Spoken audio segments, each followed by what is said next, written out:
ici dans le corridor de Saint-Chamond, à proximité d'une mare qui a été restaurée dans le contrat vert et bleu de Saint-Étienne Métropole. Une action qui comprend jusqu'à maintenant la restauration et l'aménagement d'une trentaine de mares et la plantation de 2,5 km de haies. La restauration des mares consiste principalement en du curage, en du modelage de berges en pente douce afin de favoriser l'accès aux animaux sauvages et également une mise en défend, c'est-à-dire une clôture pour protéger l'aménagement du piétinement mais quand même permettre au bétail de venir s'abreuver.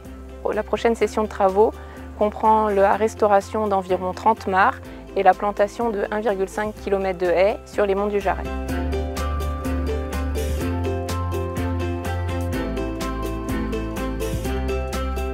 Dans le cadre du contrat vert et bleu de Saint-Étienne Métropole, la Fédération des chasseurs de la Loire, en partenariat avec la FRAPNA, mène une action de reconstitution des corridors écologiques.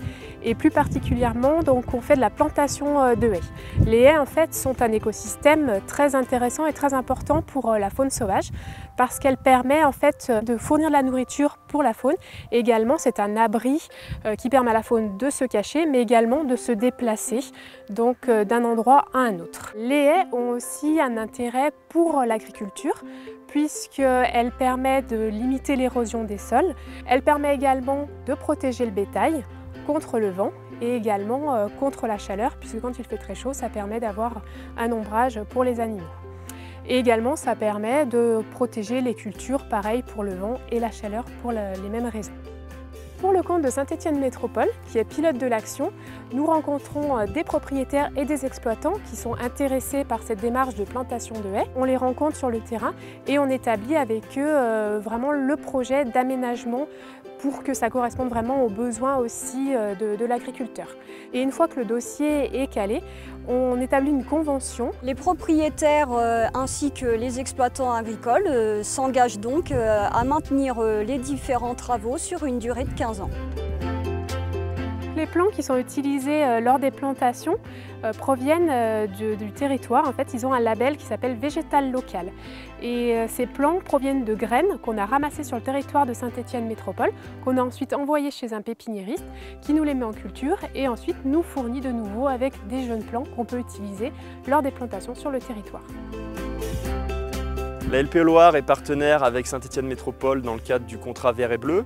Nous avons travaillé donc sur les landes mais aussi sur les friches. Alors ce type de milieux sont aussi importants à maintenir puisque là aussi on va retrouver des espèces particulières et ces zones vont servir de refuge, d'habitat et vont aussi servir au déplacement de la faune sauvage. Ici on a un très gros enjeu qui est le busard cendré. Dans le département on n'a plus qu'une vingtaine de couples qui essayent de se reproduire chaque année. Nous sommes sur une lande à calune, donc qui est un milieu naturel. Ce type de milieu abrite des espèces à enjeu et parfois des espèces menacées et rares. C'est le cas par exemple du busard Saint-Martin, qui est un rapace qui niche au sol, qui a une niche sur ce site.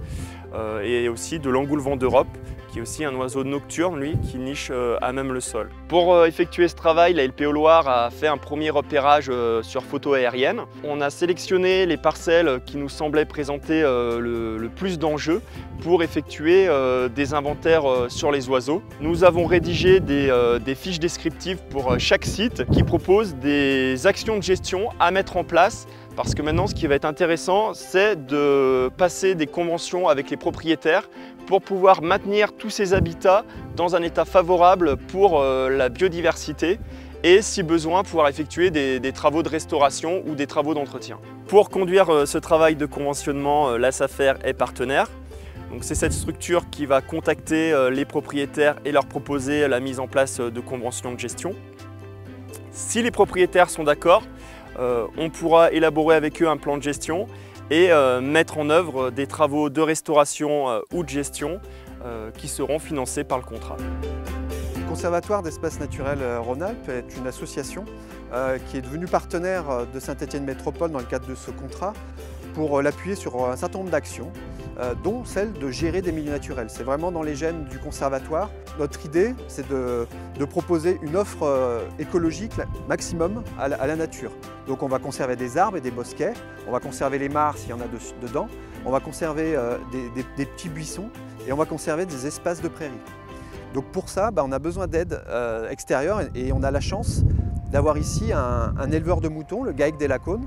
Donc ça va entretenir le milieu et on va conserver ce maximum écologique dans la durée. Ici, on est sur une pente qui descend dans la vallée du Gier, qui est relativement agricole, avec des espaces assez entretenus tout autour. Donc il reste quelques îlots de friches et de boisements.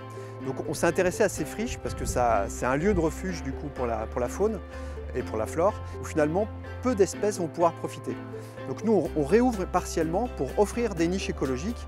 On a un certain nombre d'animaux qui vont profiter de l'ensemble de cet écosystème.